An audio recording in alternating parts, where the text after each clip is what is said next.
তখন তারা দিনরাত প্রার্থনা করত যেন তাদের কাছে একজন নবী আসেন যিনি তাদেরকে উদ্ধার করবেন। তাদের এই প্রার্থনার বদৌলতে আল্লাহ তাআলা শেষ পর্যন্ত নবী মুসা আলাইহিস সালামকে পাঠান। কিন্তু দেখা গেল বনি ইসরায়েলেরা ফেরাউনের দাসত্ব থেকে মুক্ত হওয়ার পরপরই মুসা আলাইহিস সালামের সাথে অবাধ্যতা দেখাতে শুরু করে।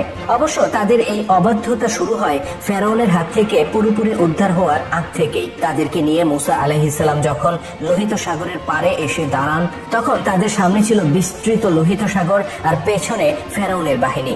অবস্থা বেগতিক দেখে এ সময় ইহুদিরা মুসা আলাইহিস সালামকে দোষারোপ করতে শুরু করে। তারা বলে, হে মুসা, ফেরাউন আমাদের উপর অত্যাচার করত, এটা ঠিক, কিন্তু এত নির্যাতনের মাঝেও অন্তত প্রাণটা তো বেঁচে ছিল। কিন্তু তুমি আমাদেরকে এমন জায়গায় নিয়ে এসেছো যেখানে মৃত্যু ছাড়া আমাদের সামনে কোনো পথ খোলা নেই। তারা মুসা আলাইহিস সালামকে অভিশাপ দিতে শুরু করে। এভাবেই তাদের অবাধ্যতা ও উদ্ধত আচরণ প্রকাশ পেতে শুরু করে। তবে সেই যাত্রায় আল্লাহ তাআলা ইহুদিদেরকে রক্ষা করেন। তার নির্দেশে লোহিত সাগর দুই ভাগে ভাগ হয়ে যায় এবং বনি ইসরায়েলীদেরকে নিয়ে মুসা আলাইহিস সালাম সাগর পাড়ি দেন। আর তাদের পিছু ধাওয়া করতে গিয়ে ফেরাউন তার বাহিনী সহ ধ্বংস হয়ে যায়। মুসা আলাইহিস সালামের সাথে ইহুদিরা দ্বিতীয়বারের মতো বেঈমানি করে লোহিত সাগর পার হওয়ার কয়েকদিন পর। ফেরাউনের কবল থেকে মুক্ত হয়ে মুসা আলাইহিস সালাম তার কওমের লোকজনকে বড় ভাই হারুন আলাইহিস সালামের তত্ত্বাবধানে রেখে তুর পাহাড়ে চলে যান আল্লাহর পক্ষ থেকে আসমানি কিতাব নিয়ে আসার জন্য। মাত্র 40 দিন তিনি সেখানে অবস্থান করেছিলেন, কিন্তু সেখান থেকে ফিরে দেখেন তার সম্প্রদায়ের লোকেরা